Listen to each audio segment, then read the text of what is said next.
संगत जी जुड़ने के लिए और इसी बात पे और गुरु जी की आज्ञा लेते हुए हम आज का सत्संग शुरू करते हैं। आज हम लोग जपजी साहब जी की व्याख्या कंटिन्यू रखेंगे। आज गुरु जी ने की आज्ञा से Pauri number 22 and Pauri number 23 करने की कोशिश करूंगी। दोनों छोटी हैं, पौड़ीज हैं, लेकिन मैंने सोचा था कि मैं दोनों कवर कर दूंगी, लेकिन आज ही मैं सोच रही थी कि मैंने सोचा है मैं दोनों कवर करूंगी, लेकिन इतनी छोटी पौड़ीज हैं लेकिन मैसेज इतनी ज़्यादा प्रोफाउंड है, इतनी ज़्यादा डीप है। तो बस कोशिश करेंगे, गुरु जी करवाएंगे और हम करने की कोशिश करेंगे। थैंक यू संगत जी वंस अगेन जुड़ने के लिए। और मैं पहले पौड़ी नंबर 22 पढ़ देती हूँ और उसके बाद उसकी व्याख्या हम लोग करेंगे।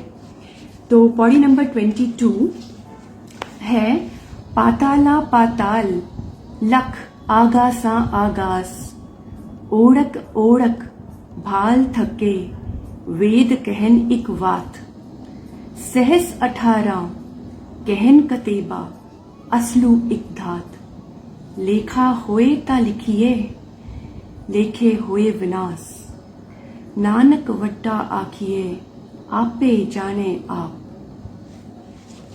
तो संगत जी हम लोग एक रेकरिंग थीम है जपजी साहब जी की, जहाँ पे बार बार गुरु एक पर्पस के लिए हम इंसानों को एक बात समझाने की कोशिश कर रहे हैं, और इस बार अलग एग्जाम्पल्स लेके एक बात समझाने की कोशिश कर रहे हैं। और हम एक स्टेप, एक पौड़ी और ऊपर जाएंगे ये पौड़ी समझकर, क्योंकि जब हम बात समझते हैं, हम इंसानी मत ऐसी होती है कि पूरी बात नहीं समझते, इसलिए गुरु जी हमें एक एक स्टेप और डीप लेके जाते हैं बहुत ही प्रोफाउंड थीम में। तो मनुष्य के मन की बनावट कैसी है? मनुष्य के मन की बनावट ऐसी है कि बार बार ये ख्याल आता है मनुष्य के मन में, किसी भी वस्तु को देखकर या किसी भी इंसान को देखकर, कि ये क्या है, ये कौन है, ये कहाँ से आया है, इसका पास्ट क्या है, इसका आद क्या है, इसका मध्य क्या है, इसका अंत क्या है। तो ये सब स्वाभाविक से सवाल हैं और बहुत ही नेचुरल फिनोमिनन है। कोई भी तंदुरुस्त दिमाग जो होगा, तंदुरुस्त मन में ये सब जो सवाल हैं वो आएंगे।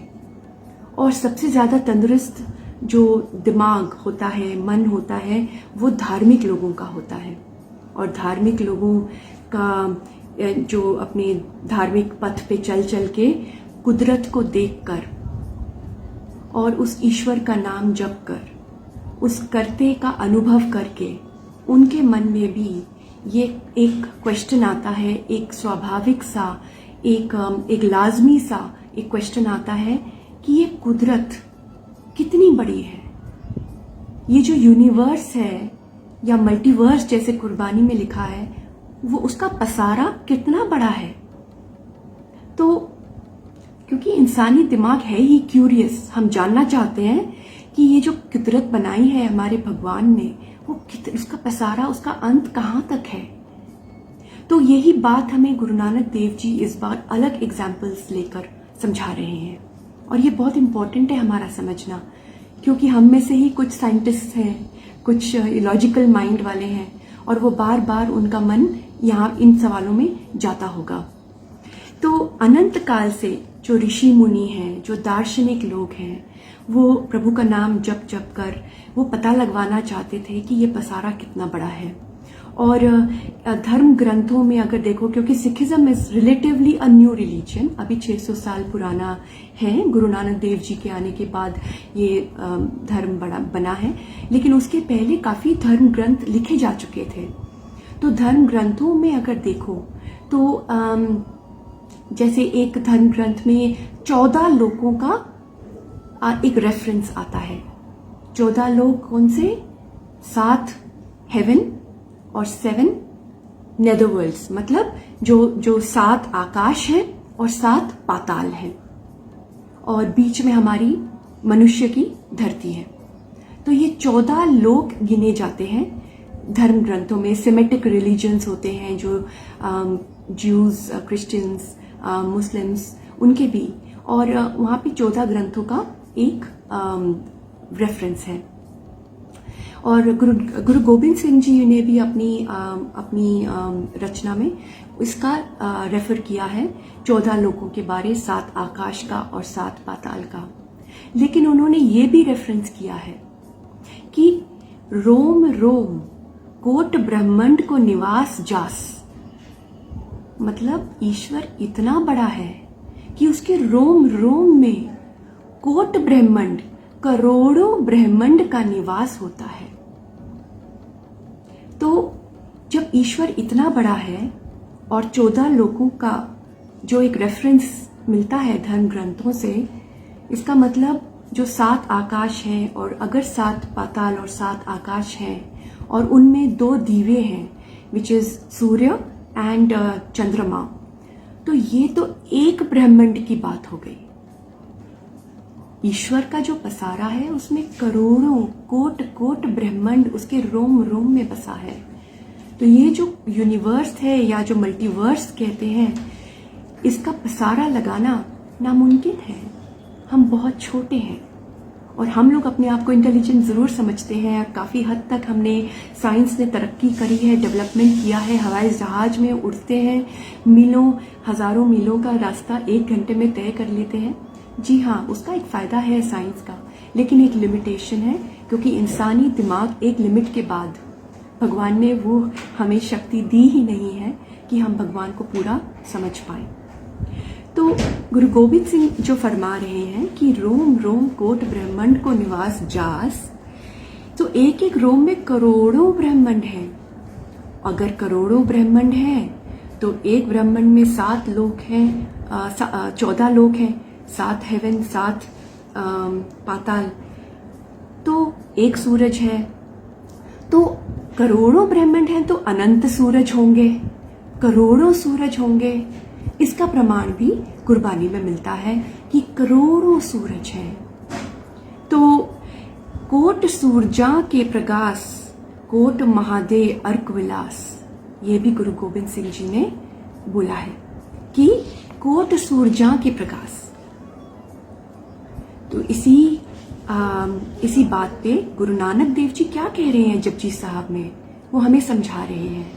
वो क्या समझा रहे हैं? पहली पंक्ति में पाताला पाताल लख आगासा आगास, इतने पाताल हैं करोड़ों या पता नहीं अनगिनत, क्योंकि कोई नंबर अटैच करना ही गलत है। हमें पता ही नहीं कितने करोड़ों लखों पाताला पाताल है और आगासा आगास है। तो जब वो लख का वर्ड यूज करते हैं गुरु नानक देव जी, उसका मतलब 1 लाख नहीं, उसका मतलब जो लिखा ना जाए, जो लिख नहीं सकते। तो आपको जैसे पता है एक गुरबानी मेटाफोरिक लैंग्वेज है, तो उसी लैंग्वेज में वो समझाने की कोशिश कर रहे हैं कि पाताला पाताल लख आगासा आगास। और इसी के साथ हमें वो दूसरी पंक्ति में लेके जा रहे हैं, जहां वो हमें समझाते हैं कि ओड़क ओड़क भाल थके वेद कहन इक बात। ओड़क मतलब आखिर, तो आखिर के बाद आखिर के बाद आखिर के बाद आखिर, हम उसका आखिर कभी नहीं पहुंच सकेंगे। ओड़क ओड़क, तो हम एक्सप्लोर कर करके आखिर में एक्सप्लोर कर करके उसके बाद हमें और मिलेगा, हमें और मिलेगा, हमें और मिलेगा। तो ओड़क ओड़क भाल थके, तो जो भी इंसान, जो भी तंदुरुस्त दिमाग का है, जो बहुत ही आध्यात्मिक सिद्धि प्राप्त कर चुका है, जो ईश्वर के गुण गाता है, जो ईश्वर को जप करता है, लेकिन उसके मन में जब ये सवाल आया तो वो भी थक गया। क्योंकि चाहे वेद हो, वेद का मतलब ये नहीं जो एक ग्रंथ का नाम है, वेद मतलब जितने भी जो धार्मिक ग्रंथ हैं, कोई भी आज की डेट तक कोई भी ये बात नहीं लिख पाया कि यूनिवर्स कितना बड़ा है, क्योंकि ये लिखा नहीं जा सकता, ये किसी की कैपेसिटी में नहीं है, वो चाहे जितना भी आध्यात्मिक उसने सिद्धि प्राप्त क्यों ना कर ली हो। तो जितना भी जिसने एक्सप्लोर किया, आखिर वेदों के रचयिता, और उन्होंने भी एक बात कर दी कि पाताला पाताल लख आगासा आगास, उनके मुंह से भी ये सेम बात निकली। तो अगिनत पाताल है, बेशुमार आसमान है, आकाश है। और ये अलग अलग जो स्क्रिप्चर्स हैं, अलग अलग धर्म ग्रंथ हैं, उनमें इसका अलग अलग रेफरेंस मिलता है। फॉर एग्जाम्पल ग्रीक माइथोलॉजी में कहा जाता है कि ज़्यूस या जुपिटर जो गॉड हैं वो हेवंस के ऊपर रूल करते थे, और हेडिस और प्लूटो पाताल के ऊपर रूल करते थे, और बीच में हमारे मॉर्टल्स की हमारी धरती थी। मॉर्टल्स मतलब जो आते हैं, जाते हैं, मरते हैं, जन्मते हैं, मॉर्टल्स की हमारा जो धरती है। और ये हिंदू ग्रंथ में भी पाया जाता है। हम कहते हैं ना हेवन है और पाताल है, हेल है। तो ये सब इस सब का रेफरेंस गुरु नानक देव जी कह रहे हैं कि ये सब करेक्ट है, कि कोई भी इसका एस्टिमेशन नहीं लगा सकता। और नेक्स्ट पंक्ति, तीसरी पंक्ति, सहस 18 कहन कतेबा असलू इक धात। यहाँ पे ज्यादा जो सिमेटिक स्क्रिप्चर्स है उनकी बात हो रही है। जो कतेबा है ना, वो the religions of the book, for example Christians, Jews, Muslims, उनको रिलीजन्स ऑफ द बुक भी कहते हैं। और उनके रिलीजन्स में भी यहाँ लिखा हुआ है कि सहस 18 मीन्स 18,000 वर्ल्ड्स हैं जो क्रिएट किए हैं भगवान ने। तो असलू एक धात, गुरु नानक देव जी कह रहे हैं I am not going to count, असलू एक धात, लेकिन सब एक ही बात कह रहे हैं, एक ही फंडामेंटली एक ही चीज कह रहे हैं। असलू मतलब एक अरेबिक वर्ड है, मीन्स फंडामेंटली, एक्चुअली एक धात। धात मतलब एक मेटल होता है, लेकिन एक ही बात फंडामेंटली करेक्ट है सब में, कि उसका पसारा नहीं पाया जा सकता और ना हमें पाने की कोशिश करनी चाहिए। ये बहुत इंटरेस्टिंग होता रहेगा संगत जी आगे की पंक्तियों में, क्योंकि पूरा का पूरा क्लियर कर देते हैं गुरु जी कि क्यों हमें एक्सप्लोर नहीं करना चाहिए।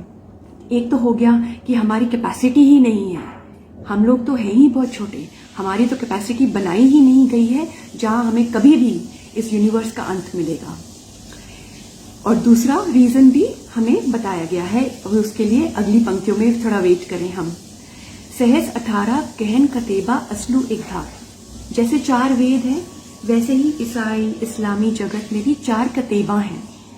तो ये कतेबा मानती हैं कि 18,000 वर्ल्ड्स हैं। और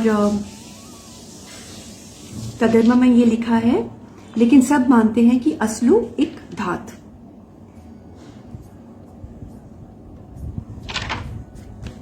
The essence is one. According to Gurbani, the multiverse consists of uncountable worlds. Uncountable. We are not ready to count them. We will never be able to count them.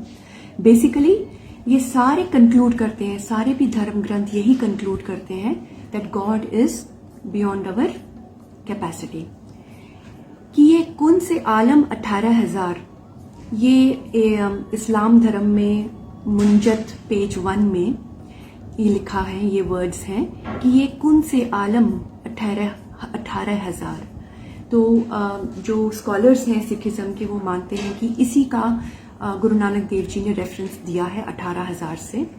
तो कि ये कौन से आलम, कुन मतलब वो जो भगवान की धुन है, with his word God created 18,000 worlds. तो यहाँ पे उन्हीं का रेफरेंस है। लेकिन असलो एक धात, और हमें उसी से हमें वी शुड बी कंसर्न्ड। असलो एक धात है और वो भगवान है, हम शायद गिन नहीं पाएंगे, और उनका पसारा हम कभी भी उसका अंत में नहीं पहुंच पाएंगे।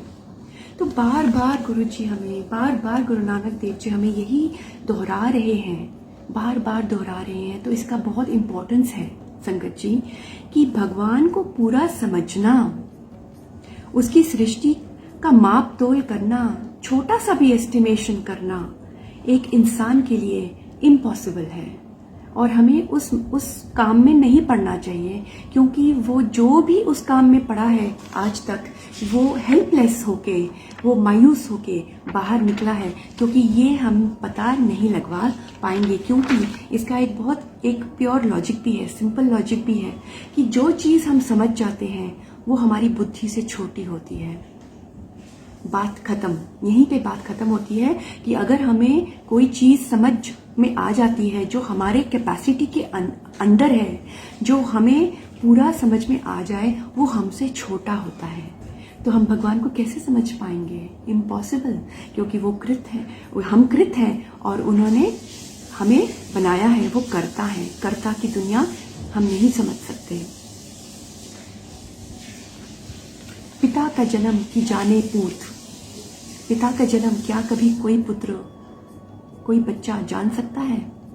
नहीं। सिमिलरली हम भगवान के बारे हम कैसे जान सकते हैं? हम उनकी कृत हैं।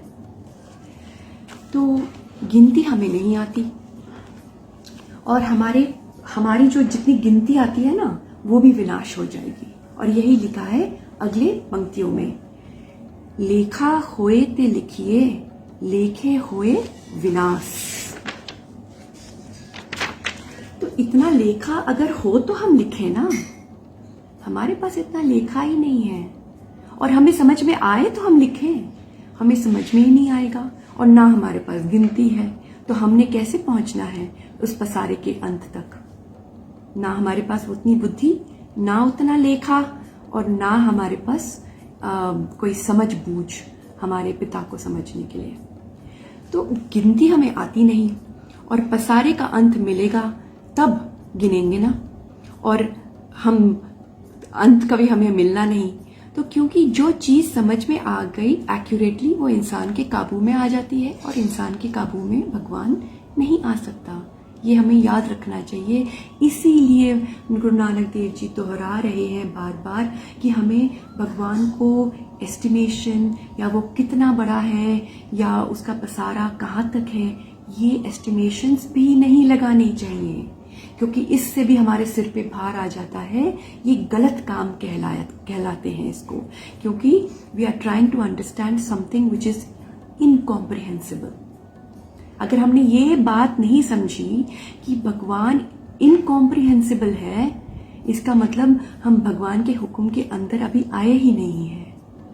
तो ये हमें समझना और एस्टिमेशन लगाना व्यर्थ है, बिल्कुल फिजूल है।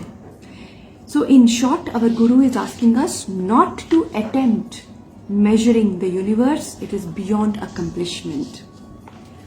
और 5वीं पंक्ति क्या कह रही है इस पौड़ी में? नानक वड्डा आखिए, आपे जाने आप। तो नानक, जहां भी वर्ड आता है नानक जपजी साहब जी में, उसका मतलब ये है कि वो उस बात पे जोर लगा रहे हैं, वो अपने आप को उसमें सामने डाल रहे हैं, कि कंफर्मेशन दे रहे हैं कि नानक वड्डा आखिए। जब हम बड़ा कहते हैं अपने गुरु को, अपने भगवान को बड़ा कहते हैं, हमें बड़ा भगवान की जब बढ़ाई करनी होती है तो हम बढ़ाई तो करें, हम उनके गुण गाएं, हम उनकी सिफत सलाह तो जरूर करें, लेकिन ये समझने की कोशिश ना करें कि वो कितना बड़ा है, वो क्या है, उसका पसारा कहाँ तक है। ये हमें काम नहीं करना चाहिए। बस वो बड़ा है, हमारी समझ में इतना ही काफ़ी है कि भगवान बड़ा है, बहुत बड़ा है, और गुरु के बताए हुए मार्ग पे हमें चल के कुर्बानी से जो हमें एक सजेशन मिलती है, एडवाइस मिलती है, उसके हिसाब से हमें बिल्कुल भी उस पसारे का एस्टिमेशन नहीं लगाना चाहिए।